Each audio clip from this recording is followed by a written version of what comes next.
Assalamualaikum warahmatullahi wabarakatuh. Perkenalkan, nama saya Lili Suryani dengan email 0211911036, Prodi Manajemen Sumber Daya Perairan, Fakultas Ilmu Kelautan dan Perikanan, Universitas Hasanuddin.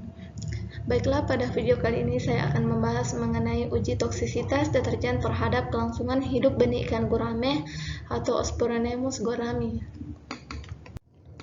Selanjutnya, latar belakang. Salah satu jenis ikan air tawar yang memiliki potensi yang sangat tinggi dalam pemenuhan gizi masyarakat adalah ikan gurame, yang merupakan ikan asli Indonesia dan berasal dari perairan daerah Jawa Barat.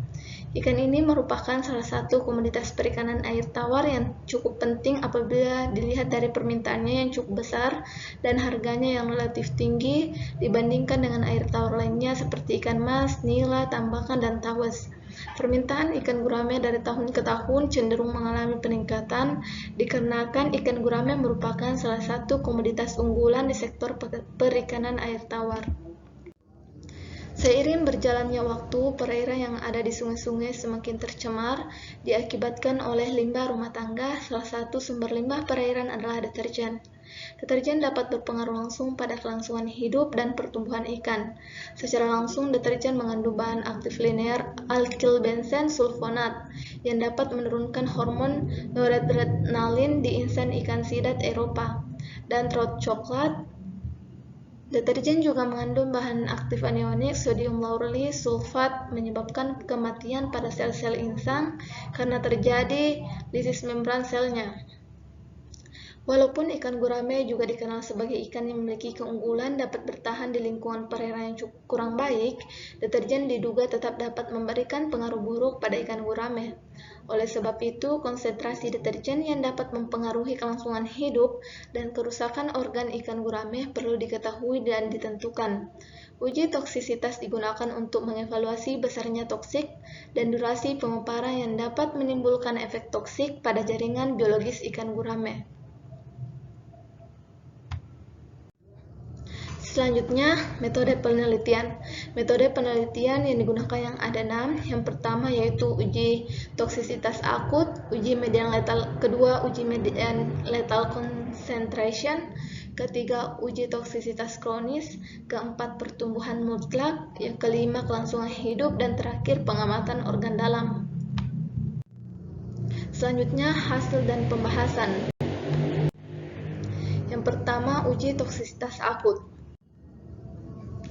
Uji toksisitas akut untuk menentukan ambang daya racun akut deterjen terhadap ikan gurame dimasukkan di akuarium yang sudah disiapkan sebanyak 15 unit. Sesuai dengan rancangan percobaan, setiap akuarium diisi air yang telah dicampur dengan deterjen sesuai dengan perlakuan. Benih ikan gurame hasil adaptasi dan telah dipuasakan selama 24 jam tersebut dipelihara di setiap unit percobaan dengan kepadatan benih yaitu 10 ekor per 10 liter air. Kemudian pengamatan dilakukan terhadap ikan-ikan uji di setiap unit percobaan sesuai dengan metode LC50 48 jam. Hasil pengamatan yang dilaksanakan selama penelitian uji toksisitas akut yaitu 48 jam menunjukkan bahwa tingkah laku ikan agresif ditandai dengan pergerakan ikan dalam akuarium yang berenang ke atas permukaan mencari oksigen permukaan. Pada kadar deterjen cair 100 mg per liter, baru pada menit ke-20 ikan sudah mulai stres dan berhasil membuat semua ikan mati hanya dalam waktu 2 jam. Hal tersebut diakibatkan benih ikan gurame tidak dapat mentolerir pada kondisi yang sudah tercemar, sedangkan pada kadar deterjen dengan konsentrasi 0,1, 1,0, dan 10,0, semua ikan masih dalam keadaan hidup sampai pada akhir percobaan selama 48 jam. Yang kedua, uji median lethal concentration. Uji median lethal concentration LC50 sampai 96 jam yang dilakukan di akuarium berukuran yang sama dengan uji pendahuluan. Jumlah toples yang disiapkan bergantung pada deret logaritmik yang diperoleh dari hasil uji pendahuluan. Setiap unit percobaan diisikan air dengan volume 10 liter yang mengandung deterjen sesuai dengan rancangan perlakuan. Selanjutnya dipelihara ikan gurame hasil adaptasi 10 ekor per unit percobaan. Ikan gurame tersebut telah dipuasakan sehari sebelumnya.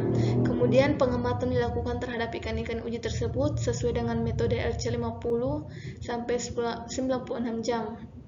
Setelah 96 jam penelitian, maka diamati kematian ikan. Data yang diperoleh dianggap valid, yaitu apabila rata-rata ikan uji pada perlakuan mati lebih besar dari 50%.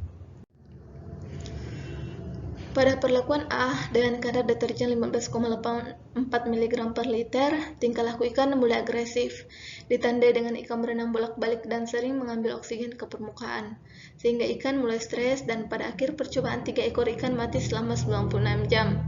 Perlakuan B dengan kadar deterjen 25,09 mg per liter, ikan mengalami kematian dengan mortalitas sebanyak 1 ekor di jam ke-48. Pergerakan ikan pada perlakuan ini sudah stres ditandai dengan gerakan ikan yang agresif disebabkan karena pengaruh dari deterjen yang mengandung bahan aktif alkyl benzen sulfonat.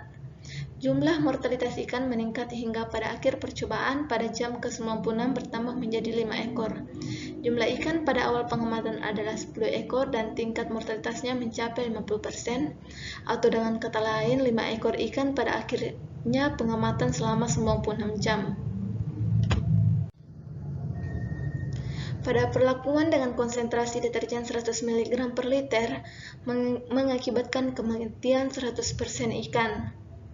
Hal tersebut dapat disimpulkan bahwa pada perlakuan C dan D kondisinya sudah melebihi ambang batas karena tingkat kelangsungan hidupnya kurang dari 50%. Kondisi tersebut disebabkan karena benih ikan gurame tidak dapat mentolerir pada konsentrasi deterjen melebihi 25,10 mg per liter dalam waktu yang lama. Senada dengan Halang 2004, deterjen dapat bersifat toksis akut terhadap ikan mas, Carpinus carpio, dan pada konsentrasi 36 mg per liter sudah dapat mematikan ikan sebanyak 50% selama 96 jam. Ditambahkan oleh Muhammad Abdu, konsentrasi 40% mg per liter deterjen meracuni ikan secara akut. Selanjutnya, uji toksisitas kronis. Uji toksisitas kronis selama 30 hari, unit percobaan yang digunakan toples plastik yang berisikan dengan air dengan volume 10 liter. Ikan gurame uji dipelihara dengan kepadatan 10 ekor per toples yang telah berisi air, mengandung deterjen yang telah disiapkan sesuai rancangan perlakuan. Uji toksisitas kronis ini dilakukan untuk melihat pengaruh rancangan perlakuan. Uji toksisitas kronis ini dilakukan untuk melihat pengaruh kronis deterjen terhadap perubahan jaringan insang dan hati. Penentuan konsentrasi kronis sebagai perlakuan didasarkan pada hasil uji median lethal concentration. Selama uji toksisitas kronis ikan gurame diberi pakan buatan. Cara pemberian pakan dilakukan dengan cara asatiasi dengan frekuensi 3 kali sehari. Selain itu, untuk menciptakan kondisi media air yang memenuhi persyaratan hidup ikan gurame uji, setiap akuarium diberi aerasi. Air pengganti disediakan dalam akuarium cadangan dengan nilai total deterjen yang sama dengan air yang diganti setiap harinya sebanyak 20%. Selanjutnya, pertumbuhan mutlak. Benih ikan gurame yang diperlakukan dengan menggunakan deterjen mengandung bahan alkyl benzen sulfonat menyebabkan terhambatnya pertumbuhan ikan gurame. Terhambatnya pertumbuhan ikan gurame menunjukkan adanya gangguan pada fungsi suatu organisme, sehingga energi yang digunakan untuk pertumbuhan digunakan untuk melakukan adaptasi terhadap lingkungan perairan. Hasil penelitian menunjukkan bahwa pada konsentrasi yang lebih tinggi pertumbuhan mutlak. Dalam penelitian yang dilakukan, selain ikan kurang nafsu makan, terlihat ikan stres yang ditunjukkan dengan ikan berenang lambat dan seringnya bolak-balik ke permukaan. Hal ini senada dengan Afrianto dan Liviawati 2005 bahwa salah satu penyebab turunnya pertumbuhan yaitu ikan yang mengalami stres. Dalam perlakuan A, B, C, D, dan E, ikan mengalami stres dikarenakan penambahan konsentrasi deterjen pada masing-masing perlakuan. Selanjutnya yaitu kelangsungan hidup. Kelangsungan hidup satu organisme dipengaruhi oleh kualitas air yang tercemar, abiotik, kompetensi antar jenis, kekurangan pakan, penambahan populasi populasi dalam ruang lingkungan yang sama, predator dan parasit, penanganan manusia, umur organisme, dan kemampuan adaptasi terhadap lingkungan.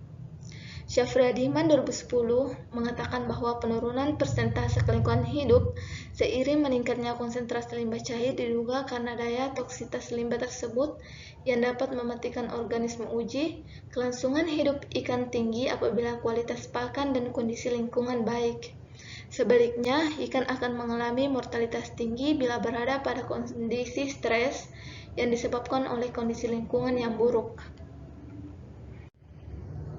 Tingkat kelangsungan hidup ikan gurame tertinggi sampai akhir penelitian adalah pada perlakuan A 70 sebesar 100%, kemudian diikuti oleh perlakuan B sebesar 63,33%, 33, C sebesar 50, D sebesar 30, dan E terkecil 26,66. Dapat disimpulkan bahwa perlakuan yang tidak diberi deterjen menghasilkan kelangsungan hidup yang paling tinggi. Tingkat kelangsungan hidup pada perlakuan E menunjukkan tinggi kelangsungan hidup yang paling rendah. Hal ini terjadi karena pada perlakuan tersebut terdapat konsentrasi deterjen paling besar di antara perlakuan lainnya. Hal ini dipertegas oleh Supriyono et al. 2005. Meningkatnya mortalitas ikan diakibatkan oleh meningkatnya konsentrasi surfaktan ABS yang bersifat toksik dan ketika terurai dapat membahayakan ikan. Hal ini dapat menimbulkan efek keracunan dan penurunan kualitas air sehingga dapat menurunkan nafsu makan ikan yang menyebabkan pertumbuhan ikan terganggu. Sedangkan bahan aktif las menyebabkan kematian pada sel-sel insang karena terjadi lisis membran selnya. Abdul 2011, semakin tinggi kandungan deterjen pada suatu perairan, maka akan semakin menurunkan angka kelangsungan hidup. Dan yang terakhir yaitu pengamatan organ dalam. Hasil pengamatan organ dalam ikan gurame pada masa akhir penelitian diketahui adanya perbedaan di antara perlakuan baik, perlakuan kontrol negatif, kontrol positif, perlakuan dosis 10, 20, 30, dan 40. Organ dalam yang diamati berupa organ hati, insang. Hasil pengamatan menunjukkan bahwa organ dalam pada perlakuan dosis 0%, A 30,29%, B 60,50%, C 90,87%, D dan 21,16%. E. Kerusakan pada insang ikan ini ditunjukkan dengan hasil dokumentasi penelitian, di mana perlakuan A tidak mengalami kerusakan, perlakuan B mengalami kerusakan ringan, perlakuan C mengalami kerusakan sedang, perlakuan D mengalami kerusakan parah, dan perlakuan E mengalami kerusakan sangat parah. Deterjen juga dapat merusak organ penting lainnya yang ada dalam tubuh ikan. Salah satunya adalah hati yang disebabkan oleh zat aktif yang terkandung dalam deterjen tersebut. Kesimpulannya yaitu, uji toksisitas akut untuk menentukan ambang daya racun akut deterjen terhadap ikan gurame. Pada uji media yang letal, concentration deterjen dapat bersifat toksis akut terhadap ikan Mascarprenus carpio dan pada konsentrasi 36 mg per liter sudah dapat mematikan ikan sebanyak 50% selama 96 jam. Uji toksisitas kronis ini dilakukan untuk melihat pengaruh kronis deterjen terhadap perubahan jaringan insang dan hati. Penyebab turunnya pertumbuhan yaitu ikan yang mengalami stres. Kelangsungan hidup satu organisme dipengaruhi oleh kualitas air yang tercemar, abiotik, kompetensi antar jenis, kekurangan pakan, penambahan populasi dalam ruang lingkup yang sama, predator dan parasit, penanganan manusia, umur organisme, dan kemampuan adaptasi terhadap lingkungan. Deterjen juga dapat merusak organ penting lainnya yang ada dalam tubuh ikan, salah satunya adalah hati, yang disebabkan oleh zat aktif yang terkandung dalam deterjen tersebut. Berikut daftar pustaka yang saya gunakan. Baiklah, itu saja yang dapat saya presentasikan pada video kali ini. Assalamualaikum warahmatullahi wabarakatuh.